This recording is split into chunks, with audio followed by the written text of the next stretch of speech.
Porque a lei veio por Moisés, Jesus trouxe graça e verdade. João 1:17. Se inscreva no canal e compartilhe com um amigo.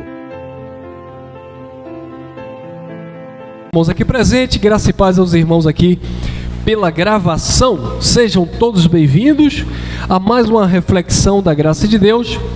E esse é o tema: a queda no jardim, o triunfo no deserto.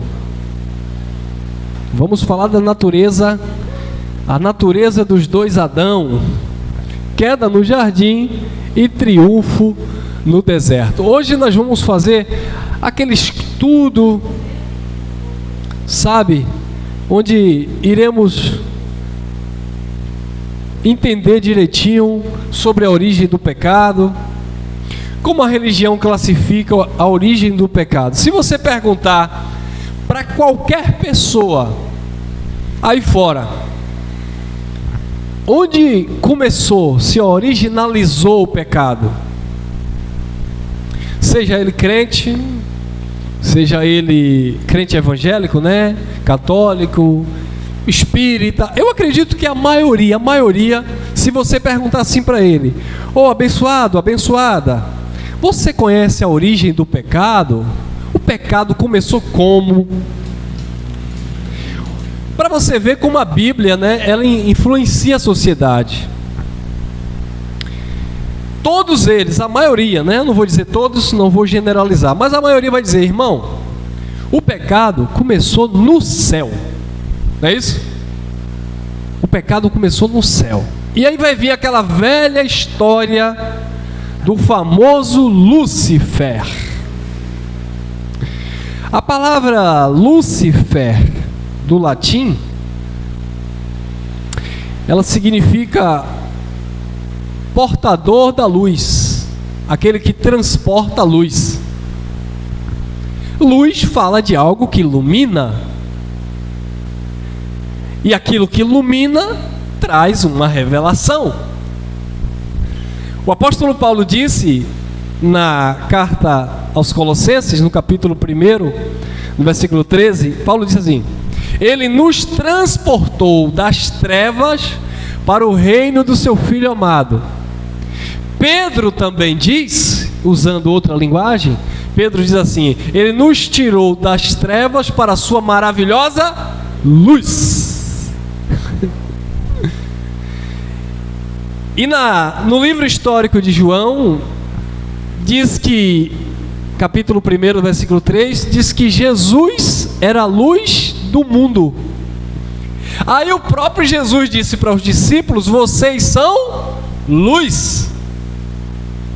Então que conversa é essa que o pecado começou no céu,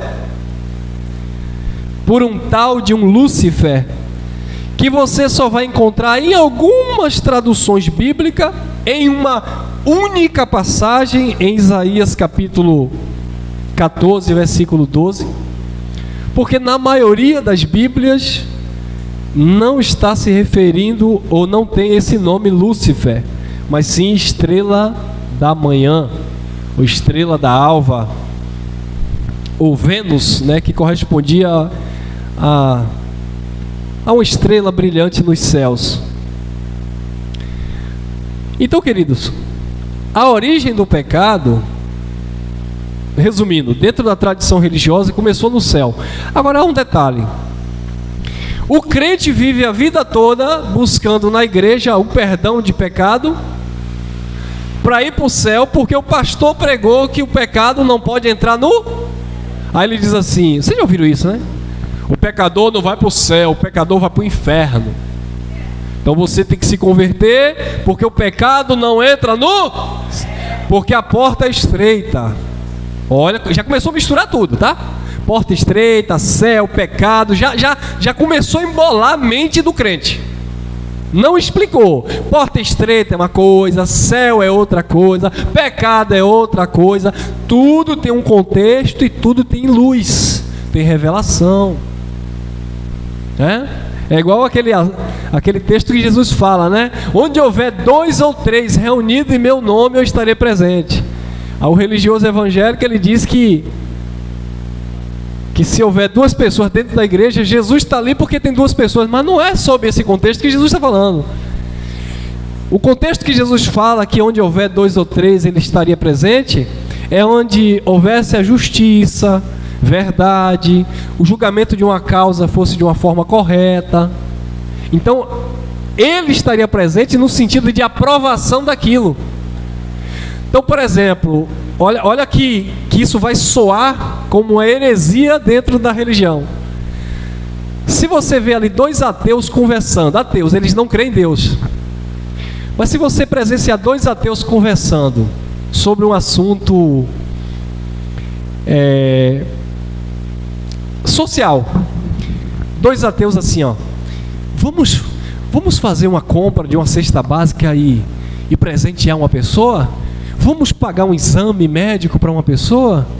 Vamos realizar um sonho de uma pessoa, construir uma casa para uma pessoa? Deus está ali, presente. Porque ali há amor, compaixão, generosidade. Lembra do bom samaritano? O bom samaritano era inimigo do povo de Deus, porque os samaritanos não se relacionavam com o povo de Deus, com os hebreus. Só que o sacerdote, que era um judeu, passou e viu lá o jovem caído, arrebentado, não fez nada, porque ele era sacerdote, ele tinha que ir para a igreja, para o templo, pregar a lei de Moisés. O levita, que era um músico, que ia lá tocar a harpa, cantar os hinos de Davi, ele também viu, passou de lado, porque ele tinha compromisso e hora marcada no templo. Aí o bom samaritano, que estava ocupado, então estar ocupado não é justificativa para não fazer a vontade de Deus.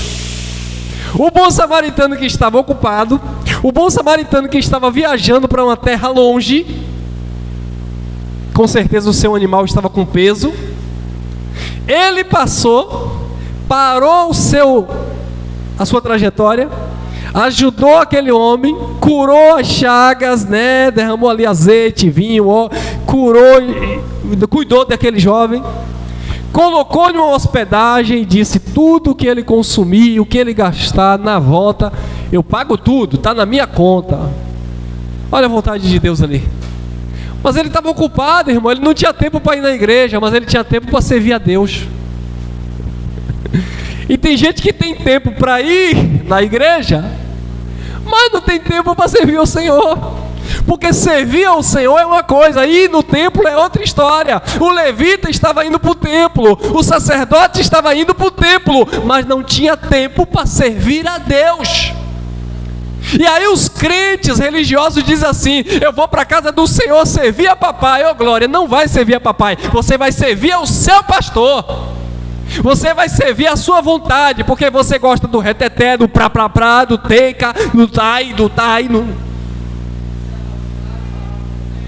Você gosta do cargo.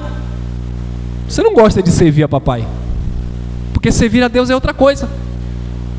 Servir a Deus muitas vezes é você parar um pouquinho para ouvir alguém que está com a alma abatida, destruída e só quer conversar. Tem gente que não tem tempo para servir a Deus, porque ele tem tanto problema que quando um problema chega para ele, ele diz: irmão, irmã, não vem com o teu problema não, que eu já estou cheio de problema. Aí muitas vezes eu tenho que explicar isso. E aí eu tenho que proteger a minha esposa, porque devido à correria dela, aí eu prefiro assumir esse papel do que terceirizar as tarefas. Eu falo: Cris, você já tem a sua participação, você tem a tua vida, você vai servir a Deus onde quer que você esteja, lá na escola, no seu trabalho, mas as questões dos irmãos, eu fico de frente, porque senão você vai ficar muito cansada. Aí ela diz: eu só não sei como tu aguenta. É gente ligando para você meia-noite dizendo que quer tirar a vida. É gente ligando para você dizendo que está em depressão, quer se jogar da ponte. Você não sabe o que é isso. Irmão, em graça tem isso? Tem isso, porque não depende da graça, depende das pessoas. Irmão, mas a pessoa não conhece o evangelho da graça. Não conhece, irmão. Mas não é porque conhece que não tem problema, não. Todos nós temos problemas. Então servir a Deus muitas vezes é você abrir mão de um descanso, de um lazer, para pelo menos ouvir o que aquela pessoa tem a dizer que muitas vezes ninguém quer ouvir. Aí tem que pagar um psicólogo para ouvir todo dia as mesmas ladainhas, e até o psicólogo está precisando também ser ouvido por alguém. Eu tenho uma menina que treina boxe comigo, ela é psicóloga. Ela disse: irmão, eu ouço tanto problema que às vezes eu preciso que alguém me escute. E ainda bem que eu faço atividade física aqui, um boxe, porque é aqui que eu consigo relaxar minha mente. Por quê? Porque isso é um serviço que cansa, independente. Ah, irmão Elcio, mas você tem que entender que aí é Cristo e as pessoas, querido. Paulo disse: até que Cristo seja formado, eu sinto dores de parto. Eu não posso abandonar esse papel, esse serviço, esse comprometimento, porque se eu for espiritualizar tudo, não, porque agora tudo é Deus, querido, nem tudo na nossa vida se trata de Deus, se trata das emoções humanas. Quantas vezes, talvez na sua igreja, lá onde você estava, você viu uma mulher que chegou para o pastor e disse: olha, eu estou sofrendo com meu marido, ele me bate, ele me humilha, ele está com outra na rua. E o pastor disse assim: olha, você não pode largar esse homem, porque se você largar, você vai para o inferno. E a pessoa está lá destruída. E hoje nós temos uma palavra de: se liberte desse traste, senão você vai morrer. Mas isso é antibíblico. Não é antibíblico, não, é porque ensinaram errado as pessoas. Estão ensinando errado as pessoas a viver em Cristo. E o que é que isso tem a ver com a mensagem, irmão Elcio? Tudo, quer ver? Queda no jardim, triunfo no deserto. Você precisa aprender a vencer na vida, manifestando a tua natureza espiritual.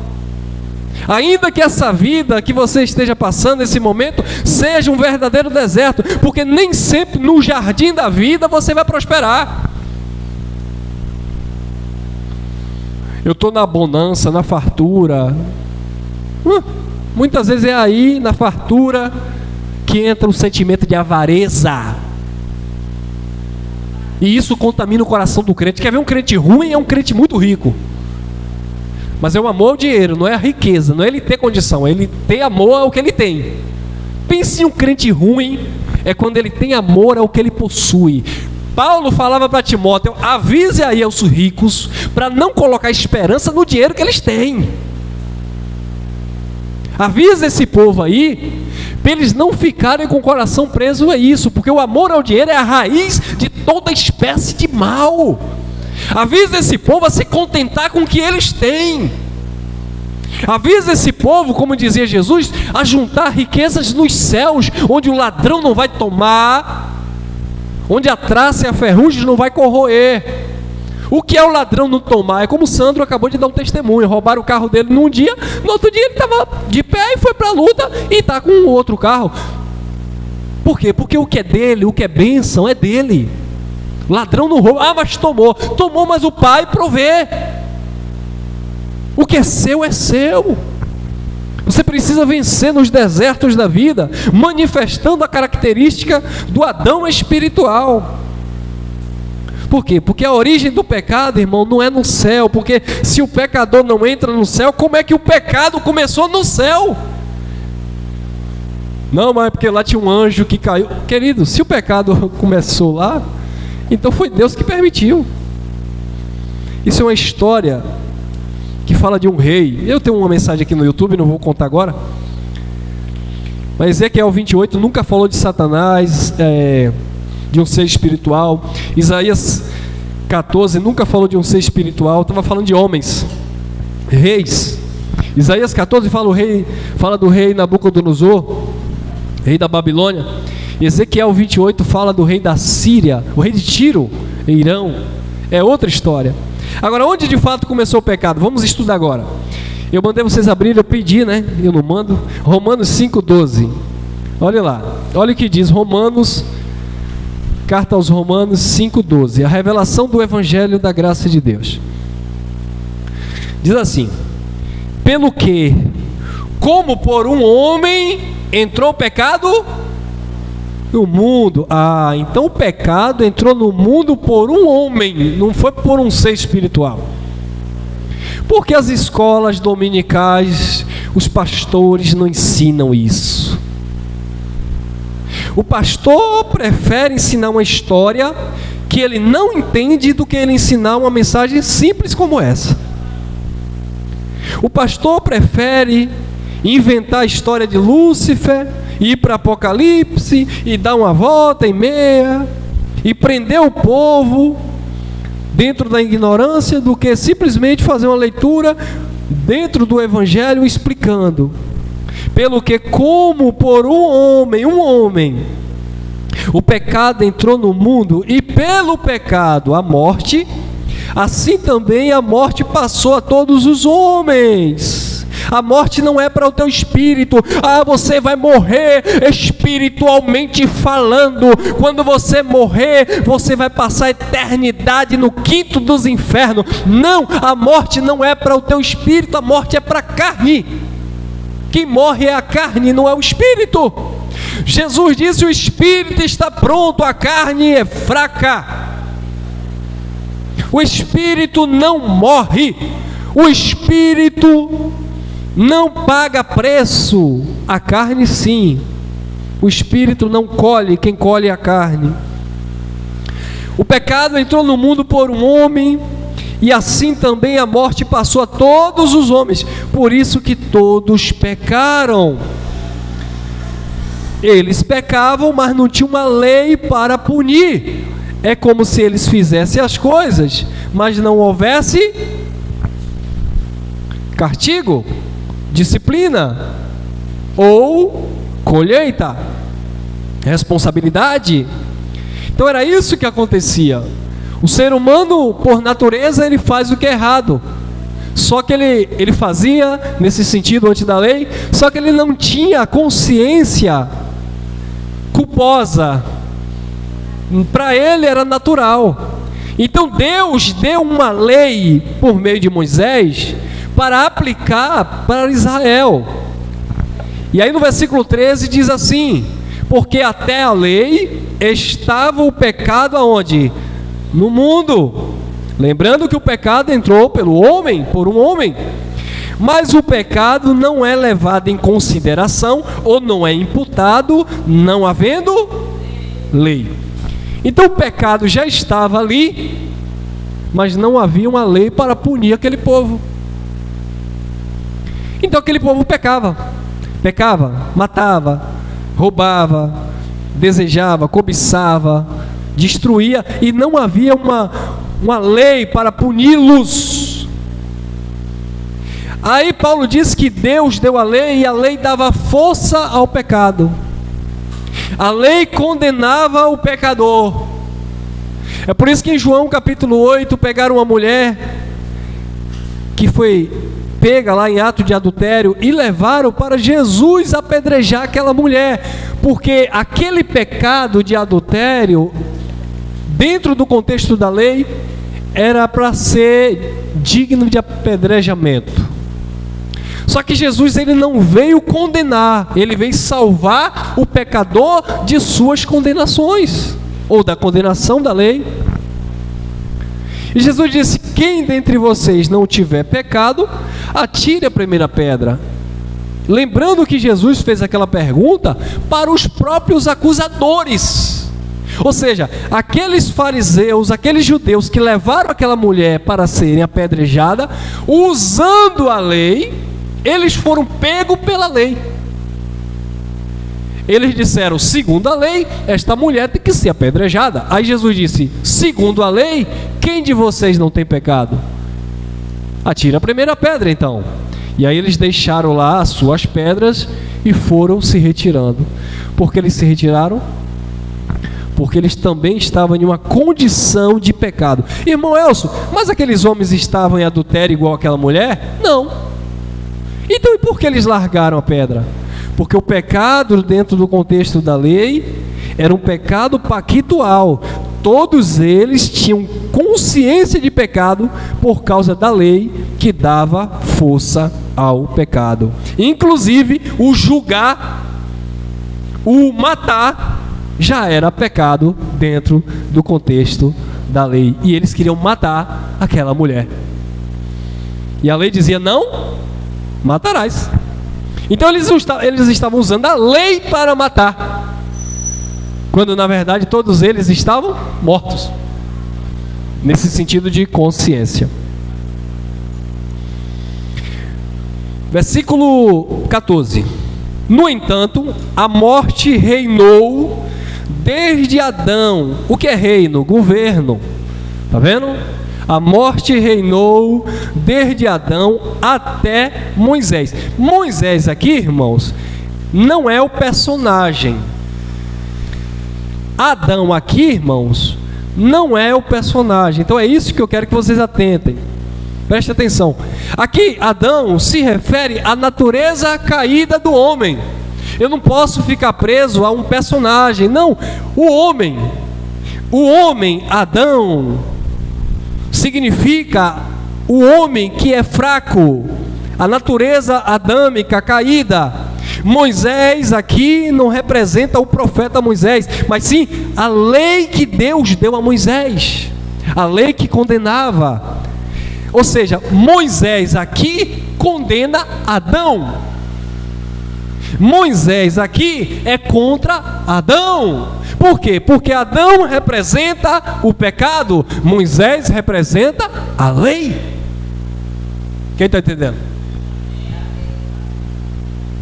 Então Moisés aqui é contra Adão. Adão representa o pecado e Moisés, Adão representa aquele que transgrediu a ordem direta de Deus, e Moisés representa o acusador. Quem disse isso, irmão? Jesus. Abra a sua Bíblia. Está aqui, vocês estão assistindo a gravação? João, capítulo 5. Leiam aí, por favor. João, capítulo 5, versículo 45. Leiam aí, por favor. Olha o que está escrito. João, quem disse foi Jesus, tá? Moisés acusava. João 5, 45. O que é que diz?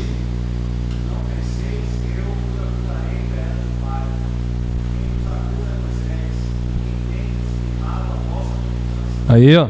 João 5,45.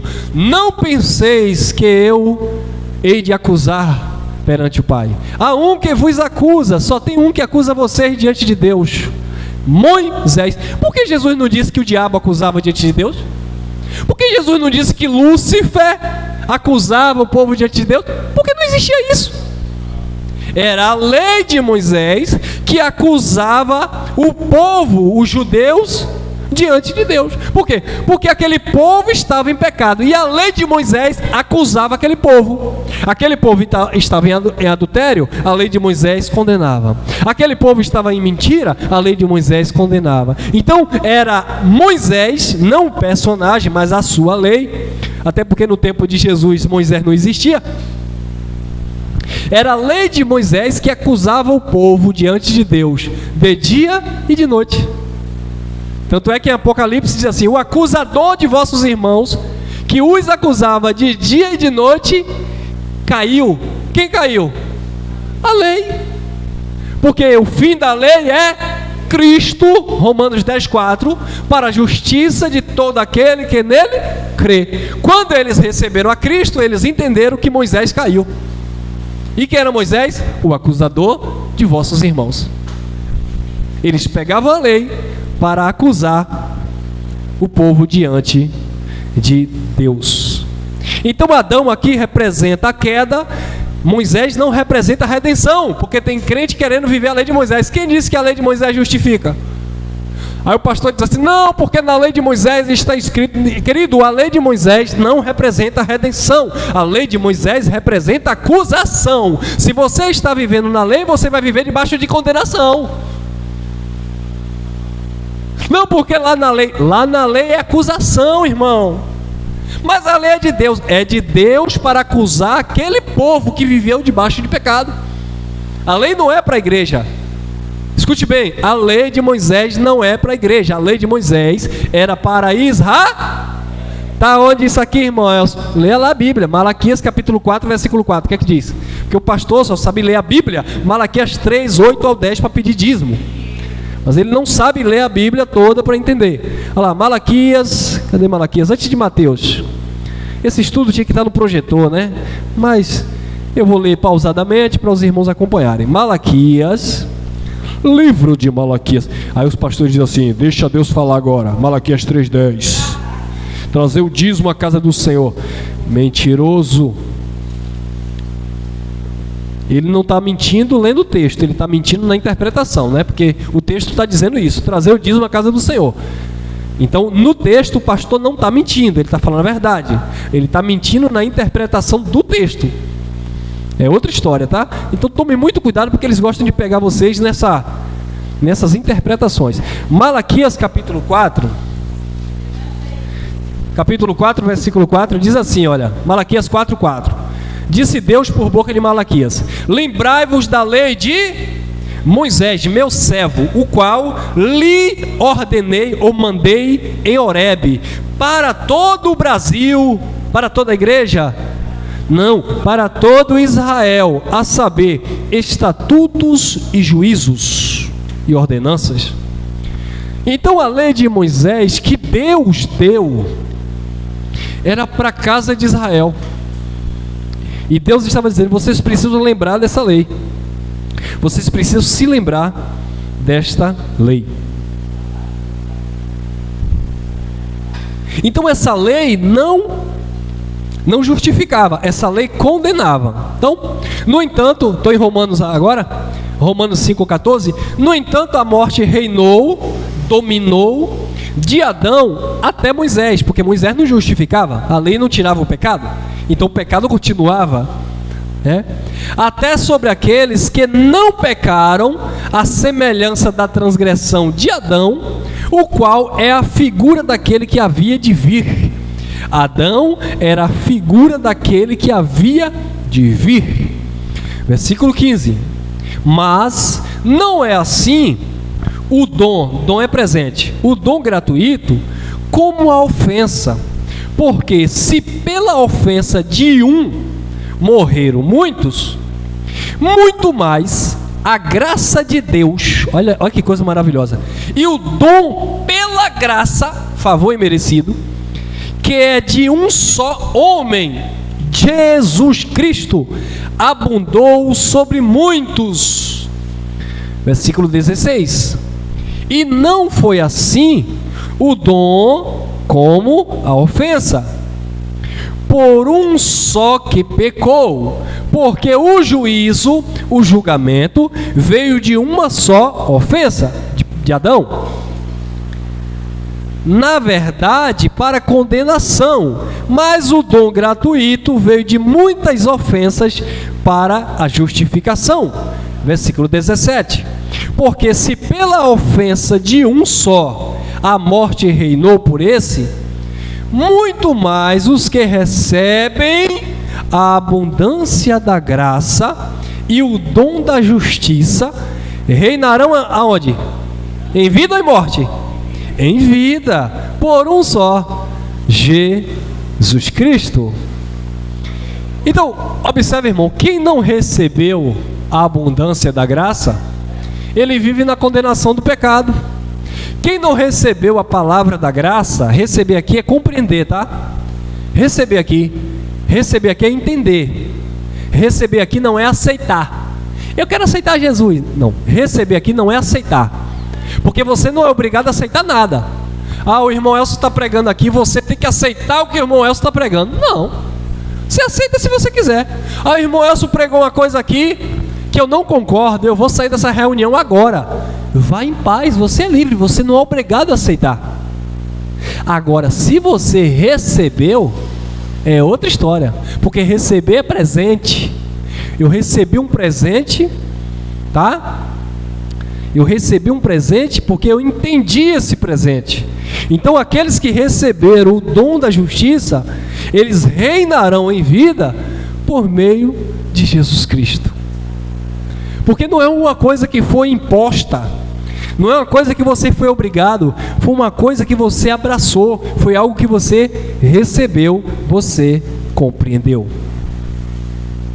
Versículo 18. Pois assim como por uma ofensa veio o juízo sobre todos os homens para condenação, assim também Assim também, por um só ato de justiça, veio a graça sobre todos os homens para justificação de vida. Porque como pela desobediência de um só homem muitos foram feitos pecadores, assim pela obediência de um, muitos, não são todos, muitos serão feitos justos. Aí no 20, Paulo declara: veio porém a lei para que a ofensa abundasse, mas onde o pecado abundou, onde foi que o pecado abundou? Na lei. Onde o pecado abundou, superabundou a graça de Deus. Adão trouxe o pecado, Moisés trouxe a condenação, porque a lei não justifica, a lei condena, a lei dá força ao pecado. E Jesus Cristo trouxe a salvação. E por que ele trouxe a salvação? Porque ele veio resolver um problema de Adão e ele veio cumprir a lei de Moisés. Jesus Cristo, ele trouxe a redenção, a salvação, porque ele veio resolver o pecado de Adão, se sujeitando à lei da condenação. Por quê? Porque está escrito, Gálatas 3:13, maldito todo aquele que for pendurado no madeiro. Agora leia lá Romanos capítulo 8, versículo 3, olha o que diz, aí mesmo do ladinho. Romanos capítulo 8, versículo 3, aí depois eu volto a ler o 1 e o 2. Romanos 8, 3, diz assim: porque o que era impossível à lei, era o quê? Era impossível. Como é que os irmãos querem cumprir a lei, se é impossível? Porque o que era impossível à lei, visto que estava doente, enferma pela carne, não é pelo espírito, é pela carne, Deus enviando o seu Filho em semelhança da carne, do pecado, pelo pecado, condenou o pecado na carne. Que coisa forte, que revelação. Aí o povo deixa de acreditar em uma revelação dessa para acreditar na revelação que o pastor diz. Esse que eu te digo, você que está de roupa vermelha aí, o Senhor manda te dizer que amanhã tu vai estar com outra roupa. As pessoas deixam de acreditar na revelação bíblica de Deus, a revelação da palavra, do evangelho, para acreditar na adivinhação de um homem. Ei, profeta, Deus está me mostrando aqui que o número do chassi do seu carro é tal, tal, tal e tal. Ah, é? Deus revelou para você o número do chassi do meu carro? Vai? Deus está revelando o número de uma CPF aqui de uma irmã. O número da CPF da irmã é 2, 4, 17, 18. Por que o profeta não revela o número da Mega Sena? Porque ele não ganha, já que ele revela. Deixa de ser mentiroso, rapaz.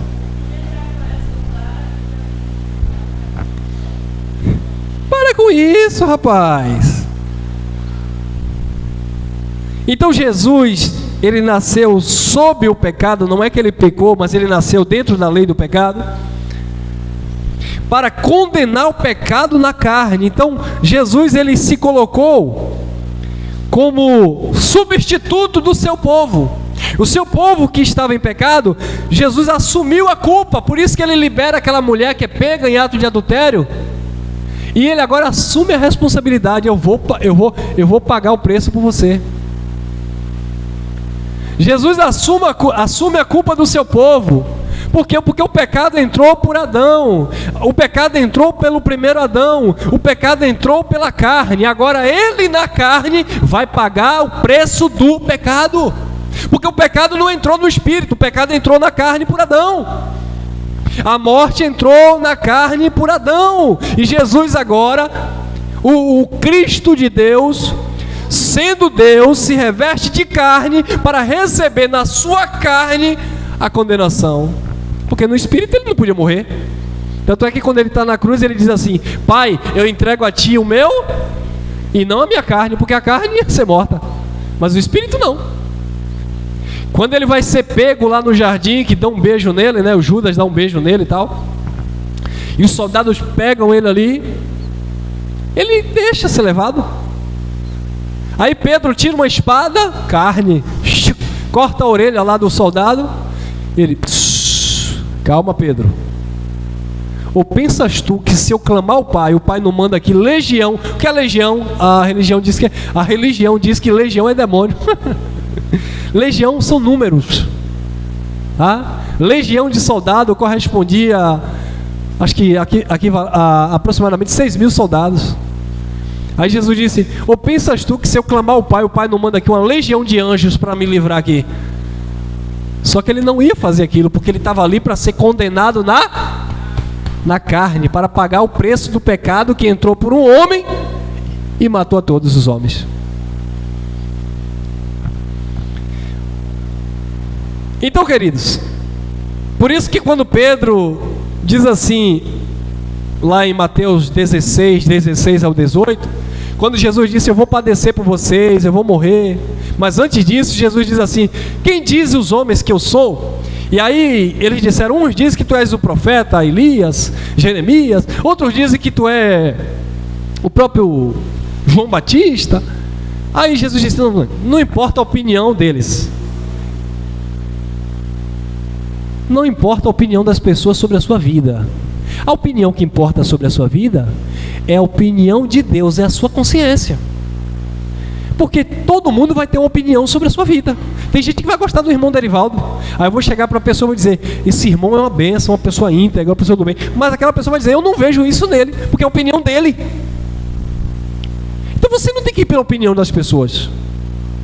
Você tem que ir pela opinião do Pai, pelo que Deus fala no teu coração, no teu espírito, na tua consciência. Agora, não se esconda também debaixo de malícia. O que é se esconder debaixo de malícia? Você sabe, a tua consciência te condena naquilo que você faz, mas você quer transparecer para as pessoas que você é um santarrão. Aí é hipocrisia.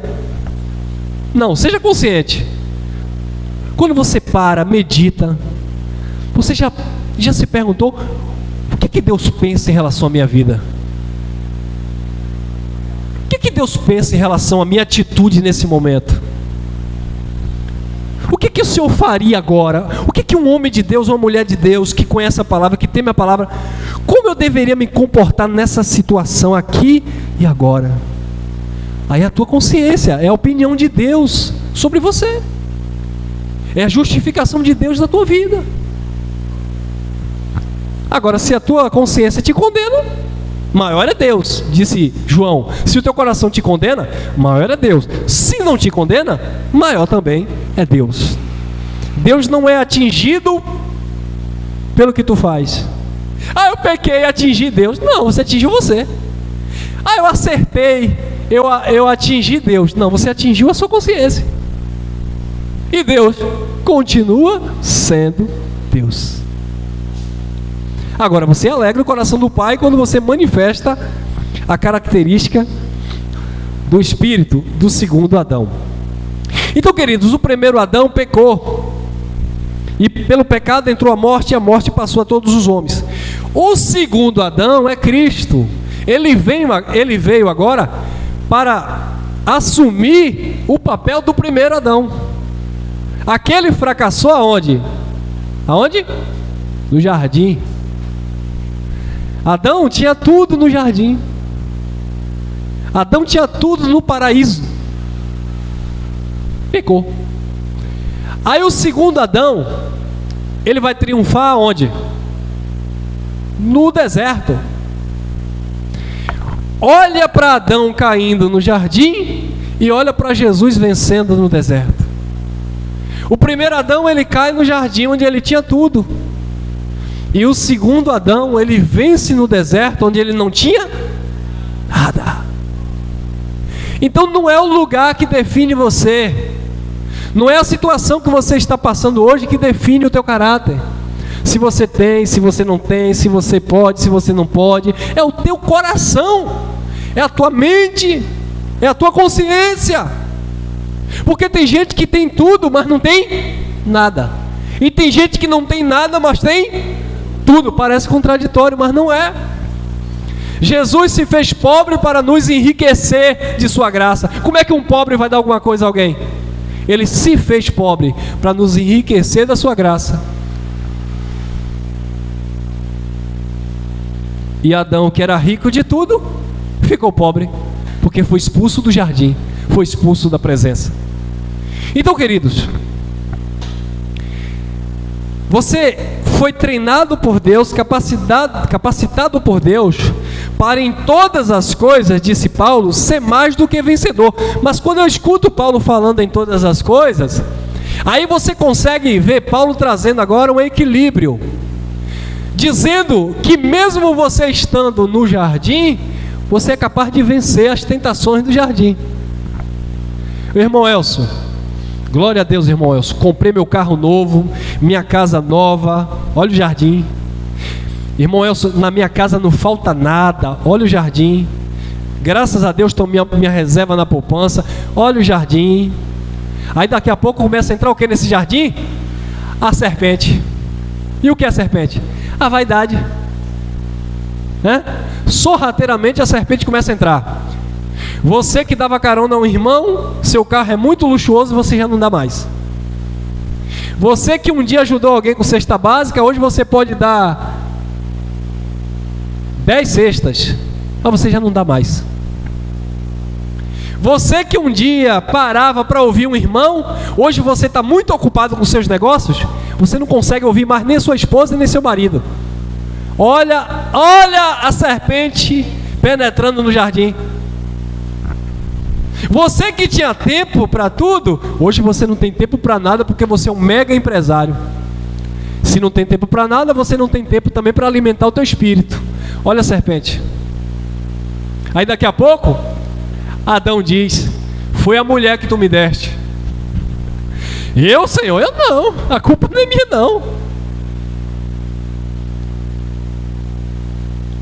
Então Paulo agora vai nos ensinar a ter um equilíbrio, que independente se você está no jardim ou se você está no deserto, Deus está contigo. Deus estava com Adão no jardim? Hein? Claro que estava. Diz que na virada do dia ele batia um papo lá com o homem, né?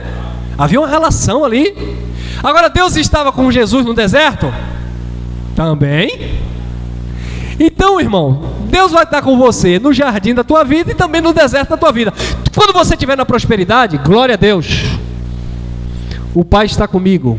Mas quando você também estiver na escassez, Ele não me abandona jamais. Ainda que a figueira não floresça, ainda que não haja fruto na videira, todavia eu me alegrarei no Senhor, esperarei no Deus da minha salvação. Não tem fruto, o gado do curral foi levado, mas o Senhor está comigo. Davi disse: o Senhor é o meu e Ele não falta comigo. Não é nada me faltará, porque faltava para Davi.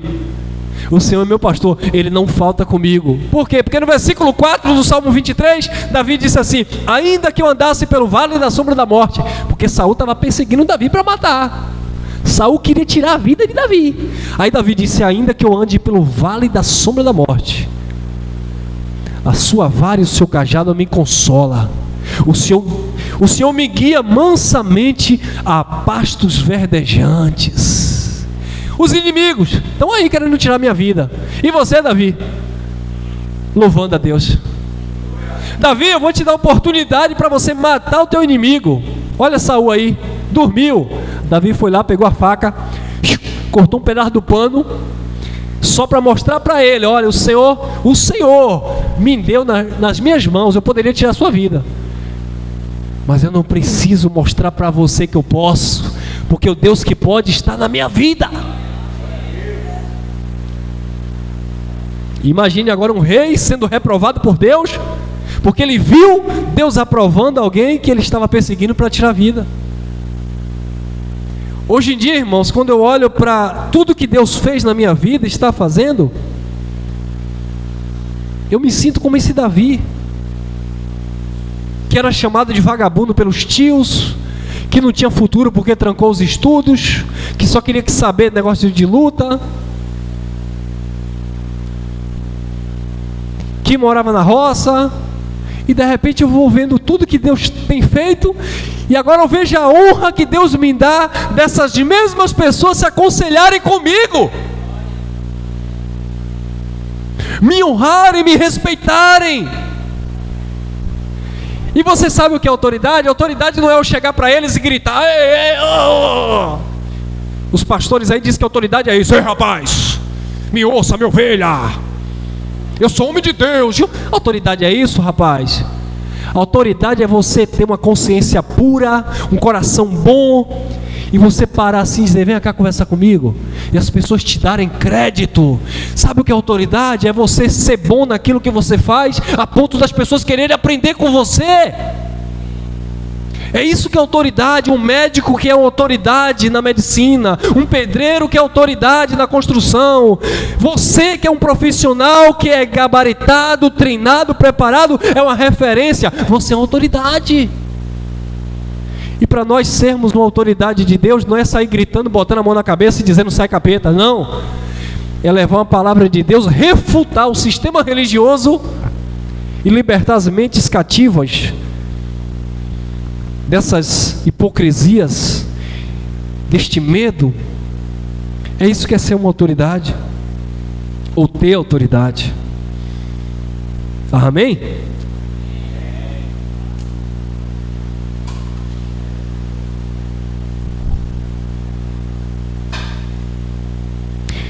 Então, o apóstolo Paulo, ele disse assim, em Filipenses, eu já conheço o texto, vou ler, se você puder acompanhar, por favor. Filipenses, no capítulo 4, no versículo 11 em diante, Paulo disse assim: digo isto não por necessidade, porque eu já aprendi a contentar-me com o que eu tenho. Aí Paulo vai continuar falando. Olha o que Paulo fala: sei ter fartura, jardim, também sei passar por necessidade, deserto. Eu sei ter abundância, mas também sei passar fome, jardim e deserto. Aí ele diz assim: em todas as coisas, no jardim e no deserto, na fartura ou na escassez, eu estou preparado, treinado, instruído por quem? Por quem? Por Deus. Então Paulo dizia que ele estava preparado por Deus para estar tanto no jardim da vida como no deserto dela, para ele não blasfemar, para ele não questionar Deus. Paulo sabia estar no jardim, mas ele também sabia estar no deserto. Paulo sabia estar no jardim quando ele saía fundando as igrejas, as comunidades, levando a palavra de edificação, mas ele também sabia estar no deserto quando ele era picado pela serpente, quando ele orava e Deus não tirava dele o espinho na carne. Ele sabia estar no jardim quando ele era aquele homem que orava, declarava e as pessoas eram curadas, mas ele também sabia estar no deserto quando ele tinha que descer de um cesto na parede para fugir daqueles que queriam tirar a sua vida. Sei ter fartura, sei também padecer necessidade. Aí entra o versículo 13 do capítulo 4 de Filipenses: posso todas as coisas naquele que me... O que é que Paulo está dizendo, irmão Elson? Disse: não seja como Adão que caiu no jardim, seja como Cristo que venceu no deserto.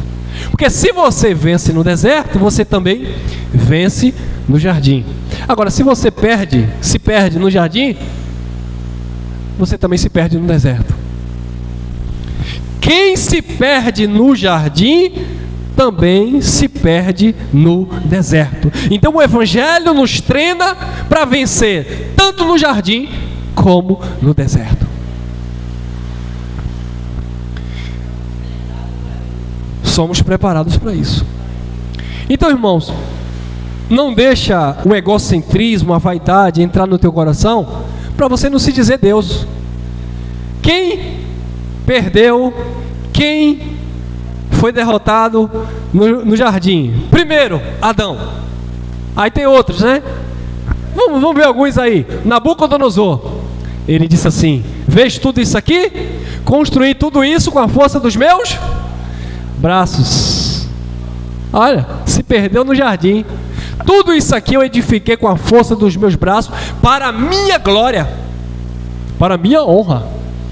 Aí quando ele ia terminando as palavras, Deus foi lá, ó, na consciência dele, ó, tirou o entendimento dele. Ele ficou perturbado, foi para o pasto comer capim com os animais, até que ele reconheceu que tudo que ele tinha foi dado pela graça de... Aí ele disse: Senhor, tudo que eu tenho, tudo que eu conquistei, não há Deus maior, Tu és soberano. Aí ele volta agora do campo, do deserto, e volta a triunfar no jardim. Mas a vaidade entrou no coração dele no jardim. O rei Irão, o rei de Tiro: eu vou colocar minha cadeira no meio dos mares e sobre ela eu vou governar. Eu vou colocar o meu trono acima das estrelas. Disse Nabucodonosor também, Isaías. Eu sou Deus, disse o rei de Tiro. E Deus abateu todos eles. O outro príncipe, Nimrod, um principado, uma potestade, Nimrod, construiu a famosa torre, juntou o povo e ele governava aquele povo. Tudo que ele pedia, aquele povo fazia para ele, não era para Deus. Deus disse: confundiu as línguas, espalhou o povo, derrubou aquele intento do coração.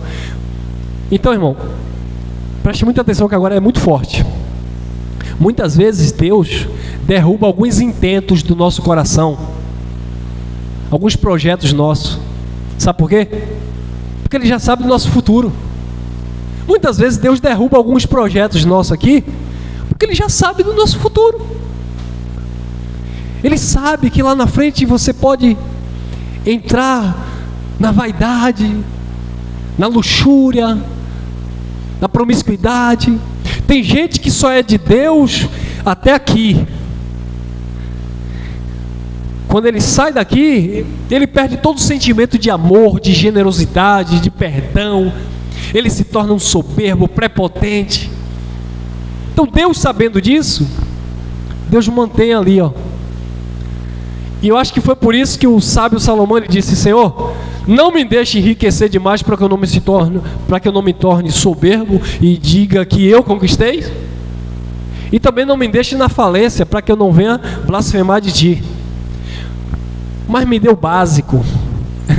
Só que Deus conhecia o coração dele, encheu ele de riquezas, porque ele viu sinceridade no coração daquele homem. Ele viu que não havia ali vaidade no coração daquele homem.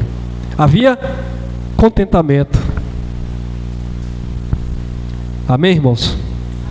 Vamos finalizando aqui em 1 Coríntios, capítulo 15.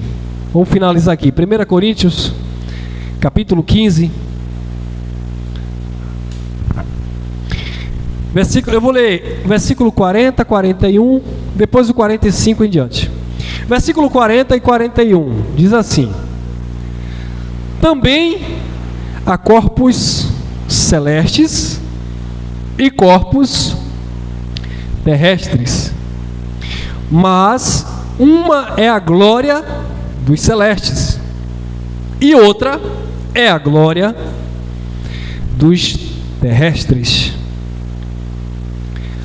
Aí ele vai dizer no 41: uma é a glória do sol, outra é a glória da lua, e outra é a glória das estrelas. Porque uma estrela se diferencia em glória uma da outra. Assim também, 45, assim também está escrito: o primeiro homem, Adão, tornou-se alma vivente. O último Adão, espírito, ou seja, o segundo homem, Adão, espírito, tornou-se espírito vivificante. 46. Mas não é primeiro o espiritual, senão o animal ou carnal, depois o espiritual. Deixa eu explicar aqui primeiro, depois a gente continua. Quando você nasce, você já traz o Adão animal, carnal, porque você nasceu sem consciência. Um bebê pediu a Deus para nascer homem ou mulher? Ele marcou o dia de nascer? Ele disse que queria nascer preto, branco, amarelo? Ele diz a nacionalidade, o país que ele queria nascer? Não, então ele nasce animal, carnal. Então primeiro é esse animal, falando de uma natureza humana, carnal.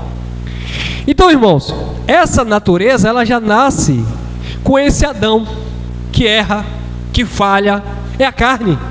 Por isso que Jesus disse: o espírito está a vida, mas a carne para nada presta.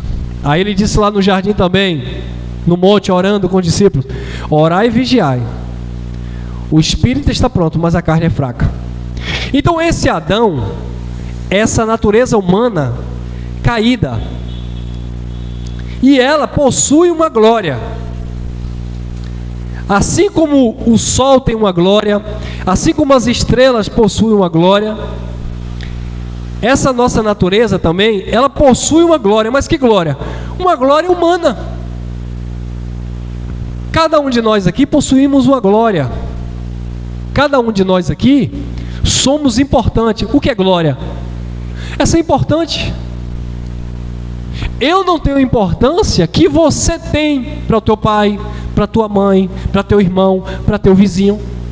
Mas você também não tem a importância que eu tenho para o meu amigo, para o meu vizinho, para o meu irmão. Então todos nós possuímos uma glória distinta. Todos nós temos essa glória humana.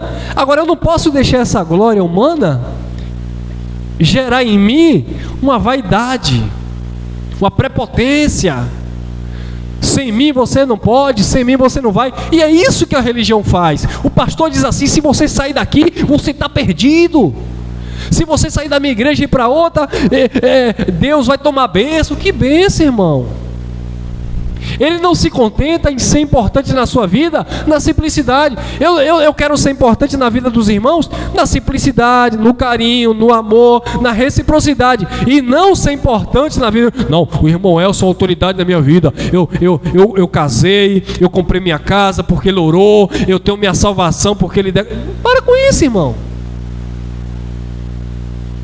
Isso é vaidade. Isso é carne. Então precisamos entender isso.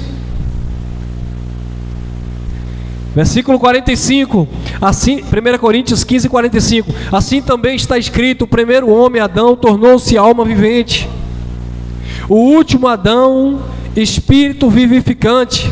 Mas não é o primeiro espiritual, senão o animal, carnal. Depois o espiritual.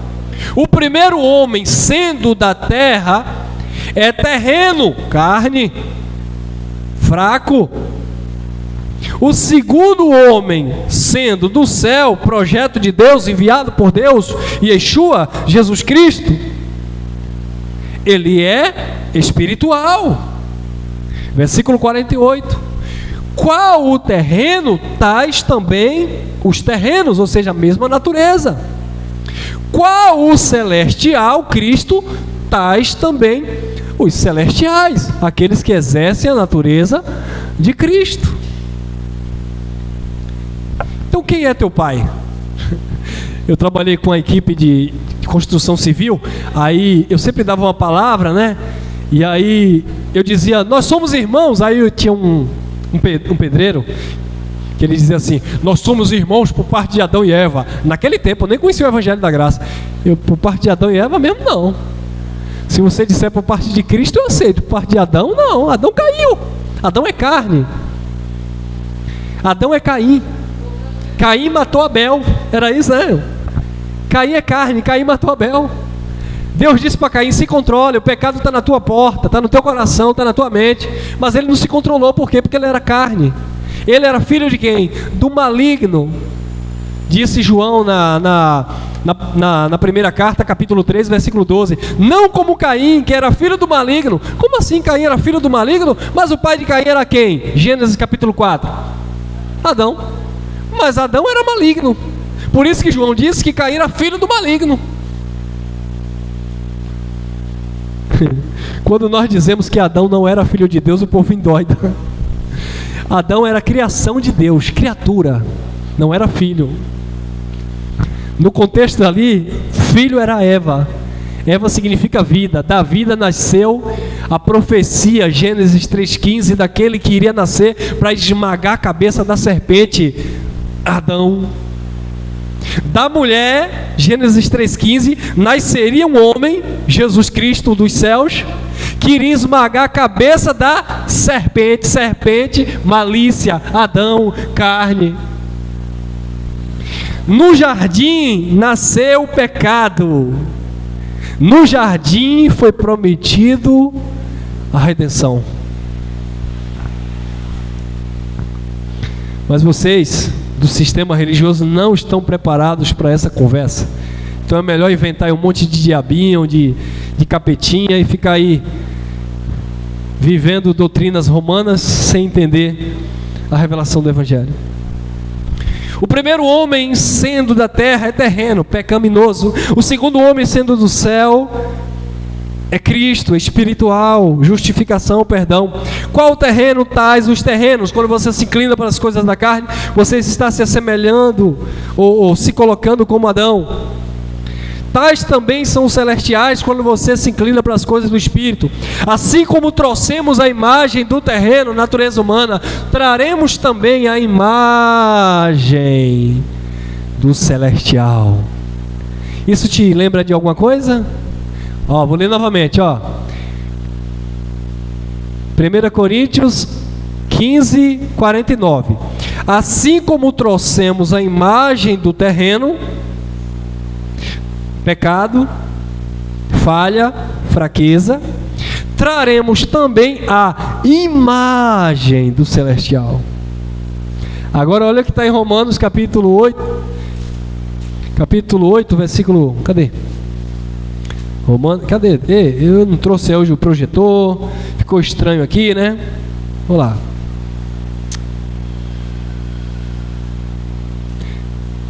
Romanos 8, 29, diz assim: